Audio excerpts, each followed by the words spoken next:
foundation, the very nave of our home, sir, the increasing narcotic and drug abuse, especially among children. जब नींव कच्ची हो तो इस देश के भविष्य की इमारत कैसे उभर सकती है सर?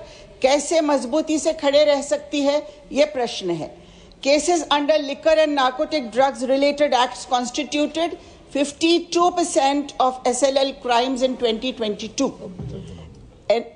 NCRB के आंकड़ों के अनुसार 2022-23 में 10 से 17 साल की उम्र के 1.5 करोड़ बच्चे सर व्यसन के लपेट में आ चुके हैं. Sir, children friendly areas, schools, parks, etc. are specially targeted by drug peddlers. ये हमारे देश की नींव है सर, ये हमारे देश की नींव है और हम विकसित भारत की इमारत की बातें सपने सोच रहे हैं, सपने देख रहे हैं sir. The Home Ministry assists states in narcotic control.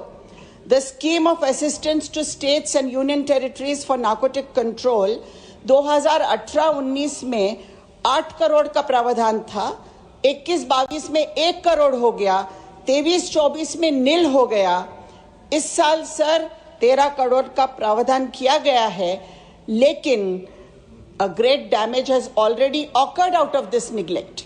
Sir, बच्चों में नशे के कानून सुव्यवस्था पर भयानक परिणाम होता है और ये प्रश्न देश की नींव को हिला कर रख देता है सर.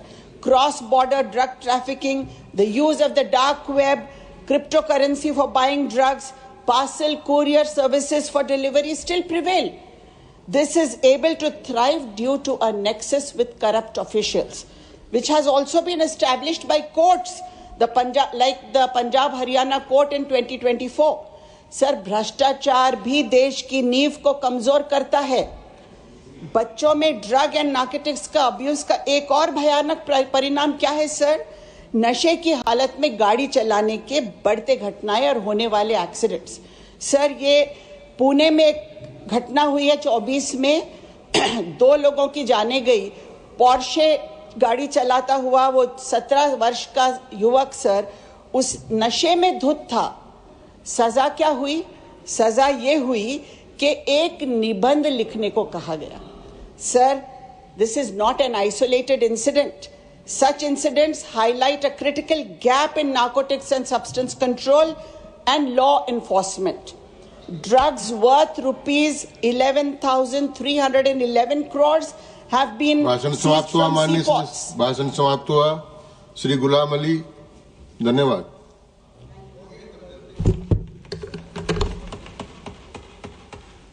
शुक्रिया सर, आपने मुझे 5 मिनट्स होम मिनिस्टर साहब की वर्किंग पे बोलने के लिए इजाज़त दी. मैं आपका बहुत मशकूर हूँ. वजारत दाखिला के अमूर पर अपनी बात रखने का मौका दिया. जनाब, हकीकत यह है कि गुज़श्ता 11 सालों से मुल्क के जो अंदरूनी सलामती, अमन व अमान के लिहाज से एक मसाली दौर साबित हुआ है. मैं अभी सुन रहा था कि हमारे कांग्रेस के सीनियर मेंबर ने कहा कि अगर एलोकेशन जम्मू कश्मीर के लिए बढ़ाया, इसका मतलब हालात जो हैं वहां खराब हैं.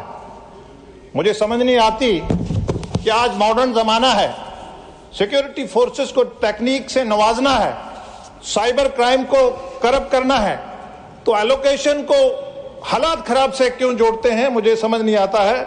यही जानेंगे. मैं नरेंद्र मोदी गवर्नमेंट को ए ह्यूज जंप जो एलोकेशन में हुआ है उस पे ये दर्शाता है कि हमारी जो लॉ एनफोर्समेंट में और टेररिज्म को कम्बैट करने में और एक्सट्रीम जो लेफ्ट एक्सट्रीम विंग है उसको करब करने में नरेंद्र मोदी जी की जो कमिटमेंट है वो दर्शाती है. अभी हमारे एक दोस्त बोल रहे थे कि देश में जो है वो माइनॉरिटीज को बहुत खतरा है, बहुत दंगे हो रहे हैं, बहुत क्रिमिनल फ्लेयर हो रहा है. Chairman sir, history doesn't lie. The most